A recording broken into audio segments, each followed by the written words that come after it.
Our friends at Freedom House have been measuring and scoring freedom in the world for over 50 years now, and they just came out with their 2024 report. It's bad news for democracy. For the 18th year in a row, countries with freedom score declines have outnumbered those with freedom score gains. Let's break it down. Here we see a map of freedom scores by country, with countries in green, free, countries in purple, not free, and countries in yellow, partly free. As you can see, parts of South America and most of Africa and Asia are still suffering under tyranny. In South America, dictatorships in Cuba, Nicaragua, and Venezuela are the worst offenders, while in Africa, only Ghana, Namibia, Botswana, and South Africa are considered free. Europe remains mostly free, but Ukraine is notably still considered only partly free.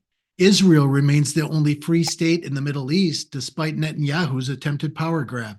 South Korea, Taiwan, and Japan remain Asia's bright spots, and shout out to Mongolia, who remains the only free state in continental Asia thanks to its 1990 revolution.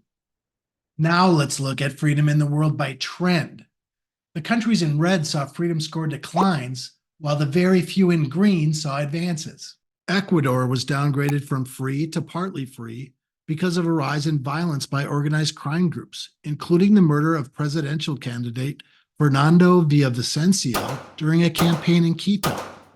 Peru was also downgraded to partly free after President Pedro Castillo attempted to dissolve Congress and rule by decree.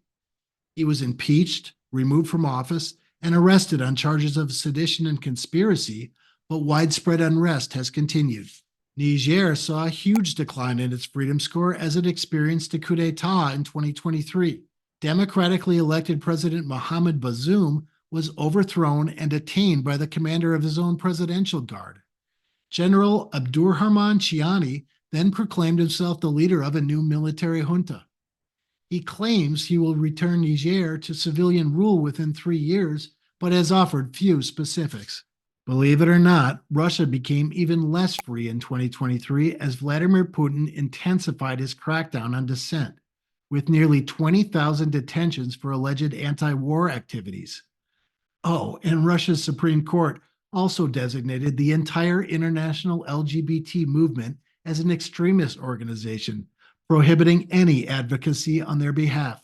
But alas, a few countries are giving us hope for a better future for humankind. Mauritania has suffered through decades of military rule, but elections were held in 2023, which were generally considered free and fair.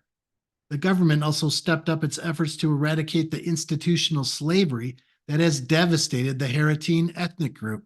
Nepal also conducted elections widely considered free and fair. Nepal's democracy has been evolving since its adoption of a new constitution in 2015 and the resolution of a constitutional crisis by the judiciary in 2021. In Thailand, a constitutional monarchy which has been dominated by military rule, the election of Chadchar Sitipont as governor of Bangkok marked a significant step in its evolution out of military dictatorship. Thailand was upgraded from not free to partly free in this year's report. We'll put a link to Freedom House's 2024 report in the description below. We'll be hoping for a reversal of the trend in next year's report. And in the meantime, we'll try to do our part.